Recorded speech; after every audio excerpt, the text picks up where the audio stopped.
Hello అండి, అందరికీ నమస్తే. ఐఎమ్ అనిత. ఫ్రెండ్స్, ఇప్పుడైతే నేను సాటర్డే వ్లాగ్ అనేది మీతో షేర్ చేస్తున్నాను. ఇప్పుడు టైం అయితే 11:30 12 అయిపోతుంది. 12 అయింది కరెక్ట్గా.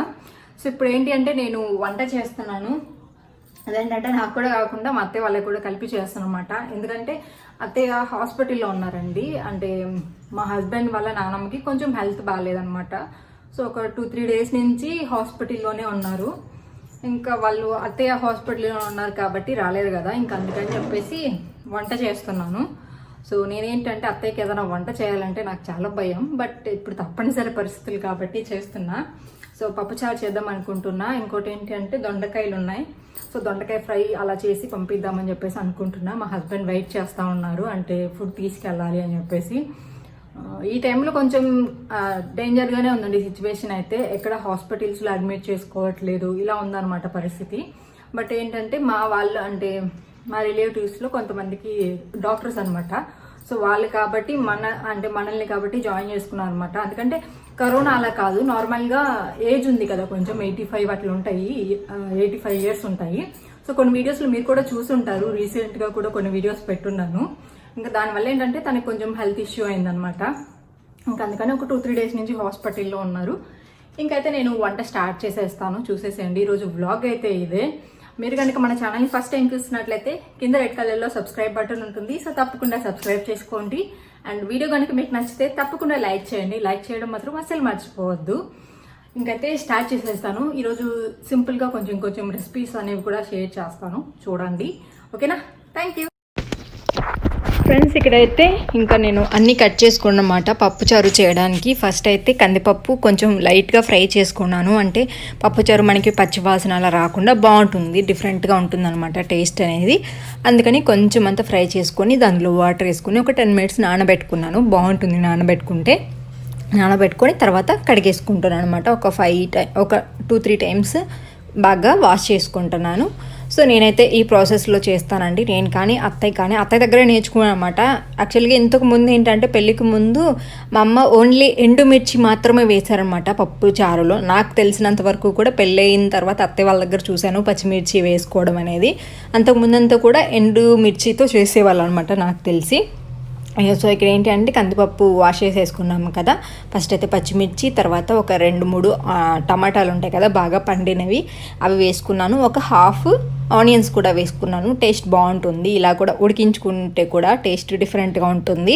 అండ్ ఒక 2 tablespoons వచ్చేసి ఆయిల్ యాడ్ చేసుకున్నాను. అంటే కందిపప్పు నురుగ రాకుండా అండ్ ఫాస్ట్గా ఉడికిపోతుంది, బాగుంటుంది టేస్ట్ అని చెప్పేసి.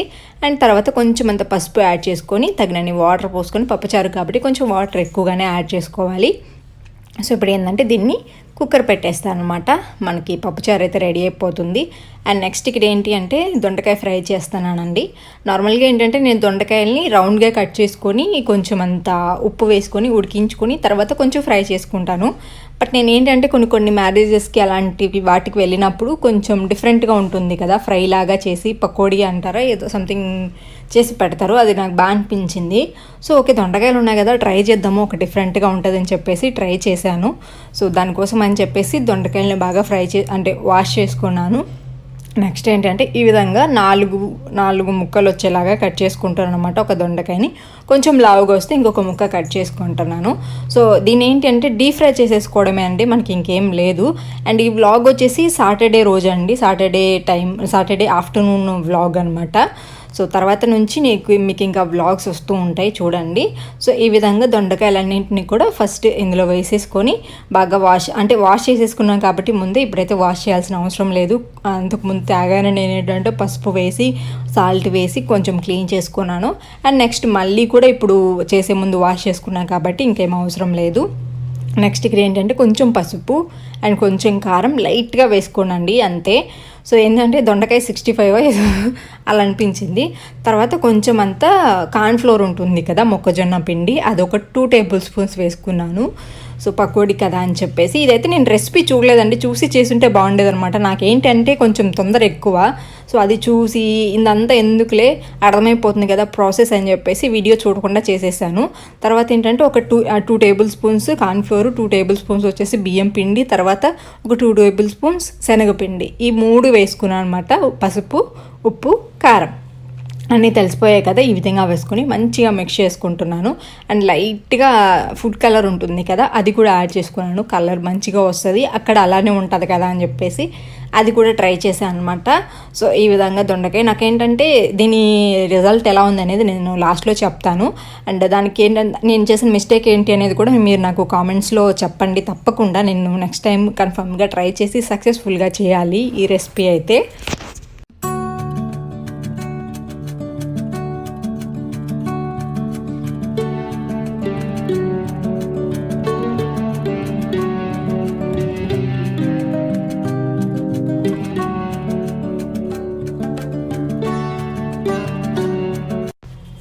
ఆ విధంగా మిక్స్ చేసిన తర్వాత ఒక 10 మినిట్స్ నేను పక్కన పెట్టేసుకున్నానండి. నెక్స్ట్ అయితే ఇక్కడ నేను డీప్ ఫ్రై కోసం ఆయిల్ హీట్ చేసుకున్నాను. మెల్లగా ఈ దొండకాయలన్నింటినీ కూడా వేసేసుకుంటాను అనమాట. వేయడం అయితే చాలా ఈజీ అండి, అంటుకోవడం కానీ ఇలాగైతే ఏం లేదు. ఒకవేళ మనము మొత్తం వేసేసినాకనే అవే విడిపోతున్నాయి. సో ఇక్కడ వరకు బాగా అనిపించింది. అండ్ ఫ్రై చేయడం కూడా చాలా ఈజీ, మనం ఉడికించి ఫ్రై చేయడం అంటే చాలా కష్టం. బట్ డీప్ ఫ్రై అంటే చాలా బాగా అనిపించింది నాకు, చాలా ఫాస్ట్గా అయిపోయింది. అండ్ ఒకవైపు ఏంటంటే పప్పు కూడా ఉడికిపోయింది అనమాట. సో పప్పు మూత తీసేసి విజిల్ ఆవిరిపోయే వరకు నెక్స్ట్ ఇక్కడ పప్పు కూడా చేసేస్తున్నాను. ఒకవైపు దొండకాయ ఫ్రై అవుతూ ఉంది. ఒక 5 to 7 మినిట్స్ వరకు పట్టిందనమాట బాగా ఫ్రై అవ్వడానికి నాకు. అండ్ ఇక్కడ ఏంటంటే తగినంత ఉప్పు యాడ్ చేసుకొని పప్పు బాగా ఎంపుకుంటున్నాను అనమాట. అండ్ ఇక్కడ ఏంటి అంటే ఫస్ట్ నేను నైటీలో ఉన్నాను కాబట్టి మీకు ఎక్కువ కనిపించలేదు. తర్వాత డ్రెస్ చేంజ్ చేసుకొని మీకు వ్లాగ్ షూట్ చేశాను మీతో మాట్లాడేటప్పుడు అప్పుడంతా కూడాని. సో ఇక్కడ ఏంటంటే బాగా అది మిక్స్ చేసుకుంటూ ఉన్నాను అనమాట. అండ్ ఏంటంటే మధ్య మధ్యలో ఏంటి ఇదంతా కొంచెం ఏదో నల్లగా అట్లా అనిపిస్తే నాకు కొంచెం వాటి మీద చూడడం ఎక్కువ, చింతపండు అది వేసి ఉన్నాం కదా కొంచెం లైట్గా, సో దానివల్ల ఏదో నల్లగా అనిపిస్తే దానికోసం చూస్తూ ఉన్నాను. లాస్ట్లో ఇంకా చింతపండు రసం వేసేసుకొని బాగా మిక్స్ చేసుకొని తగినన్ని వాటర్ వేసేసుకుంటే పప్పుచారు రెడీ అయిపోతుంది. చాలా ఈజీగా మా అత్తయ్య స్టైల్ అనమాట ఇది. మా అత్తయ్య బాగా చేస్తారు పప్పుచారు. అత్తయ్య ప్రాసెస్లోనే నేను కూడా ట్రై చేస్తాను, బాగుంటుంది పర్ఫెక్ట్గా. మా హస్బెండ్ ఫేవరెట్ అనమాట పప్పుచారు అంటే. సో చూసారు కదా, ఆల్మోస్ట్ ఇక్కడ మనకి దొండకాయ ఫ్రై అయితే రెడీ అయిపోయింది. చూడడానికి అయితే ఎమ్మీగా ఉంది. నాకైతే ఎప్పుడెప్పుడు తినేద్దామా అనిపించింది. బట్ రిజల్ట్ వేరేలాగా ఉందన్నమాట. చూసారు కదా, నేను ఫస్ట్ ఏంటంటే మొత్తం తీసేటప్పుడు షూట్ చేస్తాను అనుకున్నా, బట్ షూట్ చేయలేదు. సో అంటే కొన్ని ఉన్నప్పుడు షూట్ చేశాను అనమాట. చాలా బాగా వచ్చింది, చూపిస్తాను మీకు అది కూడా. అండ్ నెక్స్ట్ ఇక్కడ ఏంటంటే సెకండ్ కోటింగ్ కూడా వేసేస్తున్నాను అనమాట. 2 సార్లకి నాకు సరిపోయింది. ఒక 1/2 kg దొండకాయలండి, అందులో ఒక 5-6 ఏంటంటే మాగిపోయాయి అనమాట. 2 days అయింది తెచ్చి. సో 2 ఏమో ఒక 5-6 పోయాయి. ఇంకా మిగిలిన 1/2 kg అయితే నేను ఇలా చేసేసాను అత్తయ్య వాళ్ళకి అండ్ మాకు ఇద్దరికి సరిపోవడానికి అలా చేసేసాను అనమాట. సో చూసారు కదా, చాలా క్రిస్పీగా ఉన్నాయి, చూడడానికి కూడా చాలా బాగున్నాయి. సో నెక్స్ట్ ఇక్కడ ఏంటి అంటే ఇంకా తాలింపు వేసేసుకుంటున్నాం అన్నమాట పప్పుచారులో. అటువైపు దొండకాయ ఫ్రై అయితే వేగుతూ ఉంది. సో తాలింపులో నార్మల్గా జీలకర్ర, ఆవాలు, వెల్లుల్లిపాయ, 2 ఎండుమిర్చి, కరివేపాకు అయితే నాకు ఇక్కడ లేదు, ఫ్రిడ్జ్ లేదు కదా. సో ఆ ఫ్రిడ్జ్ ఎప్పుడు వస్తుందో కానీ నాకు అస్సలు పిచ్చెక్కిపోతుందండి. ఏమైనా వంట చేయాలన్నా కానీ పిచ్చెక్కిపోతూ ఉంది. నాకు ఎప్పుడో కొన్నిసార్లు ఏదైనా తినాలనిపిస్తుంది. ఆ టైంలోనే అది నాకు తినాలనిపించేది ఫ్రిడ్జ్లో పెట్టుకునే ఐటమ్ అయి ఉంటుంది. సో దానివల్ల అలా ఇబ్బంది పడుతున్నాను అనమాట. సో ఫైనల్గా ఇక్కడ ఏంటంటే ఆనియన్స్ అన్నీ కూడా ఫ్రై అయిపోయిన తర్వాత లాస్ట్లో కొంచెం వెల్లుల్లిపాయ వేసాను అనమాట. ఫ్లేవర్ బాగుంటుంది లాస్ట్లో వేస్తే, ముందే వేస్తే మాడిపోతుంది కదా అందుకని. సో ఫైనల్గా తాలింపు ఇక్కడ దాంట్లోనే కుక్కర్లోనే వేసేసి బాగా ఉడికి తెరిలిన తర్వాత ఇంకొక గిన్నెలోకి ట్రాన్స్ఫర్ చేసేసుకుంటాను ఫాస్ట్గా. అండ్ అవేంది సేవింగ్ కూడా అయిపోద్ది అనమాట అందుకని. సో ఇది ఫ్రెండ్స్, ఈ విధంగా ఫాస్ట్గా నా వంట అయితే రెడీ అయిపోయింది. అక్కడ మా హస్బెండ్ వెయిట్ చేస్తూ ఉన్నారు, ఇంకా అవ్వలేదా, లేట్ అయిపోతుంది, 1:30 అయిపోయింది అప్పటికే. సో వాళ్ళు తీసుకెళ్ళాలి కదా అని. సో ఫైనల్గా ఏంటి అంటే వంట అంతా కంప్లీట్ అయిపోయింది. చూసారు కదా, చాలా ఫాస్ట్గా చేసేసాను, మళ్ళీ వాళ్ళకి లేట్ అయిపోతుంది అని చెప్పేసి. ఇంకేంటంటే ఇక్కడ బోల్డ్ అండ్ గిన్నెలు పడ్డాయి అనమాట, అవన్నీ చేయాలి. అండ్ ముందైతే హస్బెండ్కి పెట్టి పంపించేసి తర్వాత నేను అవన్నీ క్లీన్ చేసుకుంటాను. చాలా ఉన్నాయి చూడండి. ఏదైనా వంట చేస్తే తోమడం అయితే చాలా పెద్ద కష్టం అనిపిస్తుంది. నాకేంటంటే అంట్లు తోమడం, బట్టలు మడతేయడం అంటే బాగా చిరాకు వస్తుందండి. బట్ చేయాలి, తప్పదు. సో ఇంకైతే నేను ఫాస్ట్గా అవి తోమేసి కొంచెం ఇల్లు నీట్గా పెట్టేసి నేను కూడా ఫుడ్ తినాలి. ఇంకా మా హస్బెండ్ ఏంటంటే హాస్పిటల్కి వెళ్ళిపోయారు, అంటే పంపించేస్తాను పెట్టి. బ్లాగ్ చూస్తూ ఉండండి, ఓకేనా. సో ఇక్కడ ఏంటంటే ఒక క్లిప్ కట్ అయిపోయిందండి. మా హస్బెండ్కి పెట్టివ్వడం అయితే నేను హడావిడిగా, అంటే తను లేట్ అయిపోతుంది అని చెప్పేసి అంటున్నారు కదా, ఆ హడావిడిలో నేను అది షూట్ చేయడం అయితే మర్చిపోయాను. సో ఇంకా ఆయన వెళ్ళిపోయిన తర్వాత ఇంకా క్లీన్ చేయడం మొదలుపెట్టాను అనమాట. మొత్తం క్లీన్ చేసి ప్రశాంతంగా అన్నం తింటే నాకు మనశ్శాంతిగా అనిపిస్తుంది. అక్కడ ఉండి అన్నం తిని పడుకొని మళ్ళీ ఈవినింగ్ పడుకునేటప్పుడు కూడా ప్రశాంతత ఉందనమాట. అవి క్లీన్ చేసుకోవాలి, ఎక్కడెక్కడ ఉన్నాయి అని చెప్పేసి ఆలోచిస్తూనే పడుకుంటాము. ప్రశాంతత అనేది ఉండదన్నమాట. అందుకని ఫైనల్గా ఇప్పుడు కొంచెం ఓపిక ఉన్నట్లుగా అనిపిస్తే ఫాస్ట్గా క్లీన్ చేసేసుకుంటా ఉన్నాను. మొత్తం అయితే కంప్లీట్గా తోమేశానండి. ఇక్కడ నాకు బెనిఫిట్ ఏంటి అంటే ఈ కొత్త హౌస్లో పక్కనే మనకి బాల్కనీ ఉంది కాబట్టి అంట్లు తోమిన వెంటనే అక్కడ పెట్టేసుకుంటాను. ఇంతకుముందు ఇంట్లో ఏంటంటే కింద పెడితే వాటర్ అన్నీ లోపలికి వచ్చేసేవన్నమాట.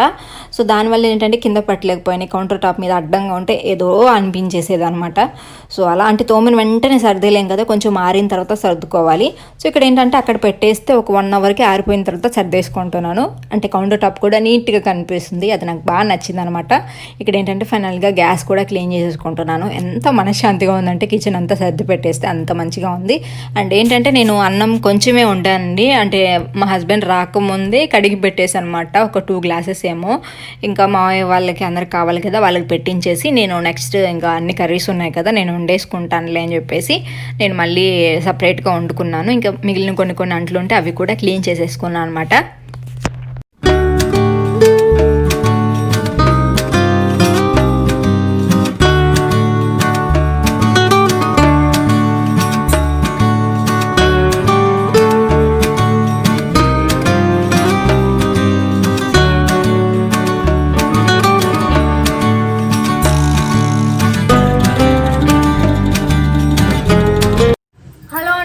అందరికీ గుడ్ ఆఫ్టర్నూన్. సో ఇప్పుడైతే వాళ్ళని పంపించేసాను అనమాట. ఇక్కడ ఏంటి అంటే ఒక న్యూ హౌస్ కడుతున్నారండి, అంటే మా ఇంటి ముందు కడుతున్నారు అనమాట.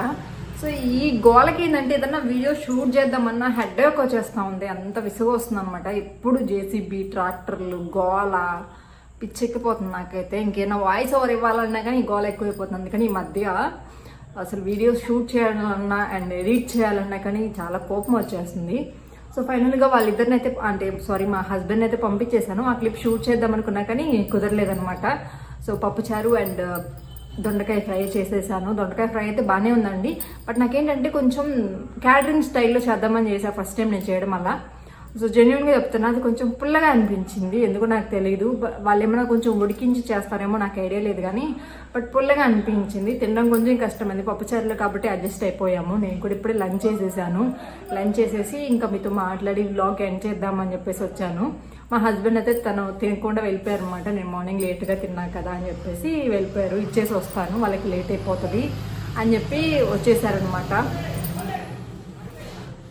వాళ్ళకి ఇచ్చేసి వచ్చేసారు, అంటే వెళ్ళున్నారనమాట.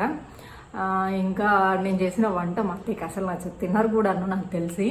బట్ కొన్నిసార్లు బాగానే తింటారు, కొన్నిసార్లు అస్సలు తిన్నారంటే తినరండి. ఇప్పుడైనా కొంచెం అడ్జస్ట్ అవుతున్నారు కానీ ఇంతకుముందు అయితే అస్సలు తినేవాళ్ళు కాదు, అసలు నచ్చదు.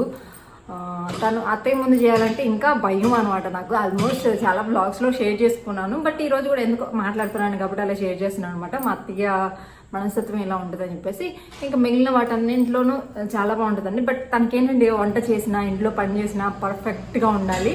పర్ఫెక్ట్ కూడా కాదు, నేను చేస్తేనే నాకు నచ్చుతుంది అనుకుంటాం కదా. సో ఆ టైప్ అనమాట.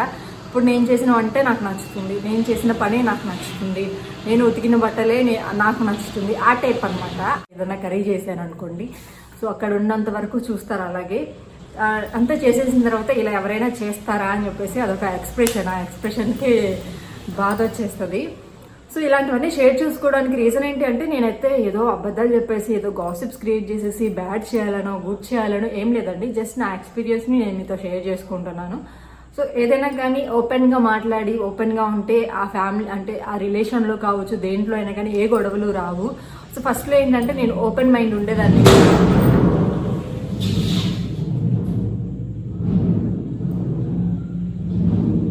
ఒక వీడియో కోసం ఎన్ని కష్టాలు రా బాబు. హార్ట్ పేషెంట్స్ ఉంటే నిజంగా చచ్చిపోతారండి ఇలాంటి దగ్గర. ఒక్కసారి గుండె ఏదోలాగా అయిపోయింది. సో ఇంతకుముందు నేనేంటంటే ఓపెన్ మైండ్ ఉండేదాన్ని కాదనమాట. ఎలా అంటే మా హస్బెండ్కి కూడా చెప్పేదాన్ని కాదు, ఎవరితో మా అమ్మ వాళ్ళతో కూడా షేర్ చేసుకునేదాన్ని కాదనమాట. నాలో నేనే బాధపడ్డం, నాలో నేనే అలా ఉండేదాన్ని.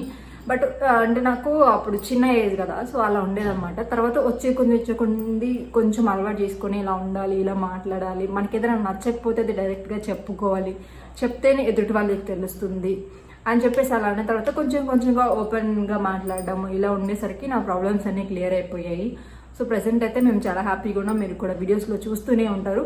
బట్ ఇప్పటికీ కూడా మా అత్త దగ్గర ఏదైనా వంట చేయాలన్నా ఏదైనా పని చేయాలన్నా సో నేనేంటంటే ఒక హౌస్ క్లీన్ చేయాలనుకోండి అలా అనేసి నా పని నేను ఫాస్ట్గా చేసుకుంటాను. మా అత్తయ్య అలా కాదు, పర్ఫెక్ట్గా చేయాలి. దాన్ని 3 times అక్కడే తుడుస్తూ ఉంటారు అనమాట. సో తను ఇంకా మారారు. బట్ అది కూడా అంటే నేనేంటంటే తర్వాత చేసుకోవచ్చులే అని చెప్పేసి కూర్చుంటాను. బట్ మాతో ఏంటంటే మొత్తం కంప్లీట్ అయిపోయిన తర్వాతే కూర్చుంటారు అనమాట. అది తనకి నాకు తేడా. ఆల్మోస్ట్ అంతే ఉంటుందిలేండి అంటే పెద్దవాళ్ళకి.